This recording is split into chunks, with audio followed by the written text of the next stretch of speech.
Welcome to the DoubleACS Daily News. Ramses, the lion of Capron Park Zoo, has passed away. The elderly 20-year-old lion entered hospice care last week as his health declined, and he passed away on the morning of August 6th. There was a celebration of life ceremony on August 10th, and DoubleACS was there to capture the event. Today was our celebration of Ramses' life, and the turnout was really great. I think it really showed how much Ramses meant to the community. I think the most unexpected part was all the children speaking a few words on what Ramses meant to them. And I think that's what the most important part is how these species are ambassadors to the children. They learn about them and are able to take that with them the rest of their lives. There's definitely something missing. You know, we usually start our day. I'll start the day with the parks guys at the back shed over here, 7 a.m. every morning. And usually you'll hear Ramses roaring in the background. And it's just, when you get used to it, it's just that comforting sound of, you know, Ramses' roar.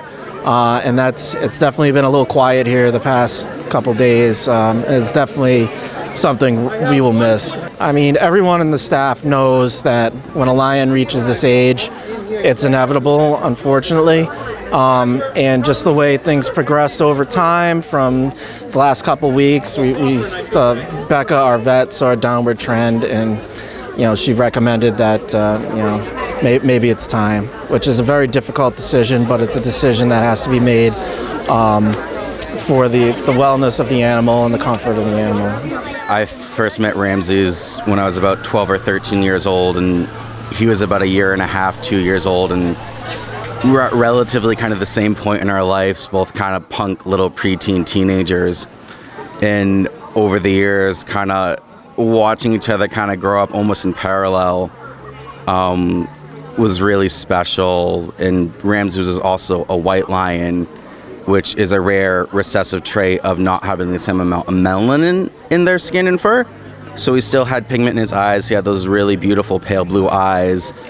And he had really light white blondish fur, and as he got older it darkened, and as his mane started turning more sandy, kind of grassy colored, I started finding white hairs in my head.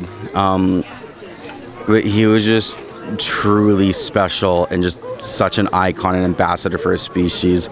A lot of people's the first lion that they ever met, and in the mornings when I would come in and start setting things up for programs, I'd hear his morning announcements, and it would just echo through the zoo. And it's really quiet in the mornings now. And there was one day shortly before I got hired, I was just at the zoo visiting, and I was just talking to Ramses, and I promised him that if I get the job here, I'm going to do the best job I ever can and do everything and anything I ever can to help out this zoo.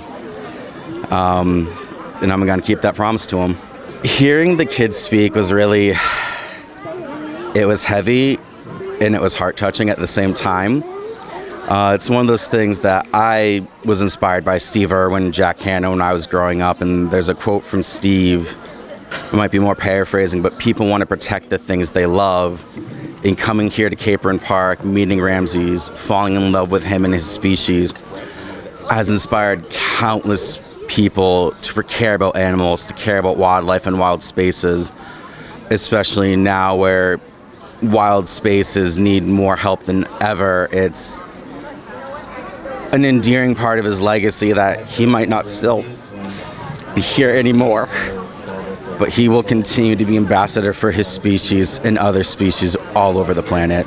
It definitely punctuates what Ramses means. I mean, for people to take time on a Monday to come here at noon and pay their respects to him was, it's pretty remarkable. It's definitely an eye-opening experience. And like I said, the kids coming up and saying a few words, that was definitely unexpected and really cute. It was really nice to see. With age darkened to sandy dunes or ghostly grass, just as snow must melt, so do we from this world, as do all that see such time. But alas, the day has come that I should rise, and you would not.